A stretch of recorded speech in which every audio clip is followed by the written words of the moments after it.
বেহালাতে একেবারে যে ভাতার লাইনে বিশাল ভিড় হচ্ছে, আপনি শিক্ষামন্ত্রী, শিল্পমন্ত্রী সামলেছেন, কি মনে করেন ভাতা না চাকরি? কারণ লাইনে দাঁড়িয়ে সবাই বলছে আমি আপনাকে বলি যে ভাতা দেওয়াটা এটা তো প্রথম নয়। এটা যে বলছেন যে ভাতা ভাতা করে চিৎকার করছেন, ভাতা দেওয়াটা এটা প্রথম নয়। ভাতা তো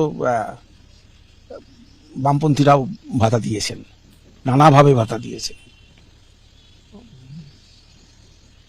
বিজেপি গভর্নমেন্ট, কেন্দ্রীয় সরকার বা বিজেপি শাসিত রাজ্যেও ভাতা আছে। ভাতাটা একটা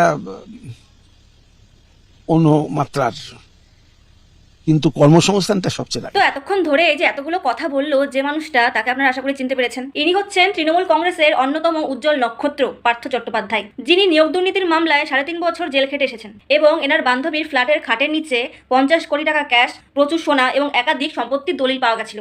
আশা করছি এবার আপনারা এনাকে চিনতে পেরেছেন। সুন্দর তাই না? মানে নিজের কর্মসংস্থানের দফা রফা করে দিয়ে পুরো একটা জেনারেশনকে পথে দাঁড় করিয়ে দিয়ে এখন উনি এসেছেন বলতে যে কর্মসংস্থান চাই, ভাতা নয়। আর লাস্টে এই কর্মসংস্থানের কথা বলার পরে উনি যে মিচকে হাসিটা দিল, এই হাসিটা কিন্তু মানে আছে। ইনি যে কি পরিমাণে নিয়োগ দুর্নীতি করে যোগ্যদের বাদ দিয়ে অযোগ্যদের চাকরি দিয়েছে সেগুলো ওনার হাসির মাধ্যমে প্রকাশ পেল। আর এখন যেহেতু সামনেই ভোট, তাই এখন এসছে ভালো মানুষ দেখাতে। আর এদের এরকম মিষ্টি কথায় আর হাসিতে একদমই ভুলবেন না, কারণ যেহেতু সামনে ভোট আসছে তাই এদের এখন ভালো মানুষই উথলে উথলে পড়বে। তবে বাস্তবে এরা কেমন সেটা আপনারাও জানেন, তাই এদের থেকে সাবধান। কারণ আপনার গত 15 বছর ধরে নষ্ট করে দিয়েছে, আর একবার যদি আপনারা ভুল করে এদের ফাঁদে আবারও পা দেন তাহলে আবারও আপনার 5 বছর নষ্ট হবে। কারণ কর্মসংস্থানের ব্যবস্থা এরা কোনোদিনও করবে না।